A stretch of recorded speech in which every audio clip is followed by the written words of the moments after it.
Good morning, students. Today, in our EVS lecture, let us study the lesson number 3, The Earth and its Living World. प्रत्येकीने आपलं इंग्लिशमधलं EVSचं पुस्तक काढायचं आहे आणि page number 14 काढायचा आहे. Okay. बघा विद्यार्थिनींनो, आपण या धड्याला सुरुवात केली होती आणि मागच्या तासाला आपण हायड्रोस्फिअरबद्दल माहिती घेतली होती. नाऊ आज आपल्याला पाहायचं आहे ॲटमॉस्फिअर. ॲटमॉस्फिअर म्हणजे वातावरण. The envelope of air around the earth is called the atmosphere. पृथ्वीभोवती असणाऱ्या हवेच्या आवरणाला वातावरण असे म्हणतात. As we go higher from the surface of the earth, the air in the atmosphere becomes rarer. This air consists of a mixture of gases, that is nitrogen, oxygen, water vapor, carbon dioxide, etc. There are some other gases too in the air and very small quantity. जसजसं आपण पृथ्वीच्या पृष्ठभागापासून उंचावर जाऊ तशी तशी हवा विरळ होत जाते आणि त्या हवेमध्ये वेगवेगळ्या प्रकारचे वायू असतात. नायट्रोजन, ऑक्सिजन, कार्बन डायऑक्साईड, त्याच्यानंतर बाष्प आणि हे सगळे वायू हवेमध्ये मिसळलेले असतात. The layers of the atmospheres are name as troposphere, then stratosphere. बघा ट्रोपोस्फिअर, देन स्ट्रॅटोस्फिअर, एक एक लेअर दिसत आहे बघा आकृतीत.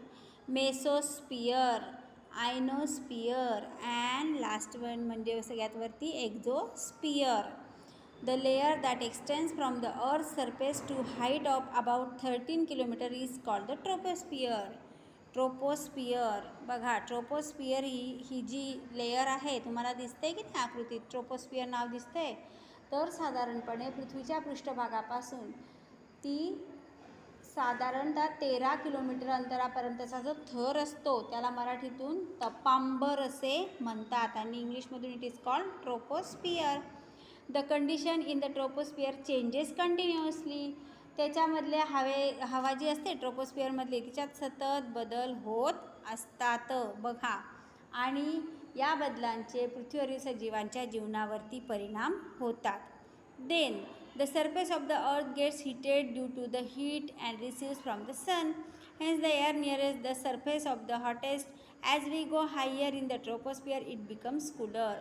बघा, सूर्यापासून आपल्या पृथ्वीला उष्णता मिळते आणि पृथ्वीचा पृष्ठभाग तापतो, म्हणून पृष्ठभागालगतची हवा ही गरम असते आणि तपांबरात म्हणजे ट्रोपोस्फिअरमध्ये आपण जसं जसं वर गेलो तशी हवा थंड होत जाते आणि म्हणून वातावरणातील सगळे बाष्प ह्या ट्रोपोस्फिअरमध्येच असते आणि म्हणून ढग, पाऊस, धुके, वारे, वादळे अशा हवामानाशी सर्व संबंध असलेल्या घटना ज्या आहे या ट्रोपोस्फिअरमध्येच घडून येतात.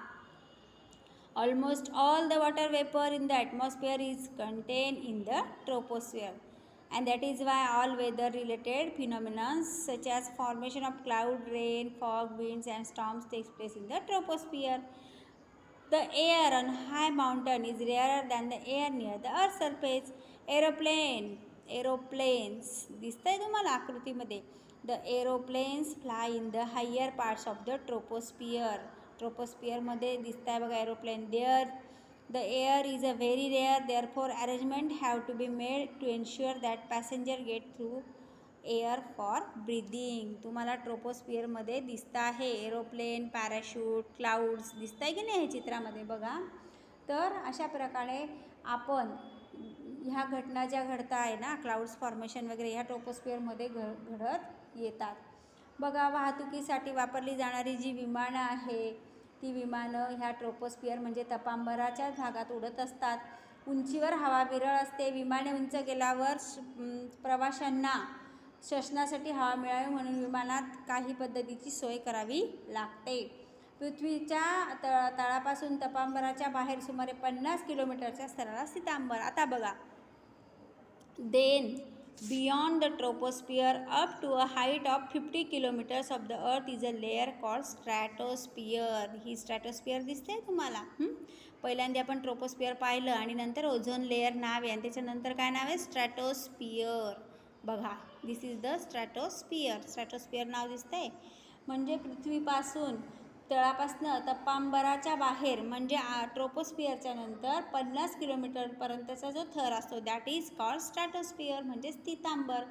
आणि त्याच्या खालच्या भागात ओझोन वायूचा थर आढळतो. तुम्हाला इथे ओझोन लेयर लिहिलेलं दिसतं आहे की नाही, that is the ozone gas.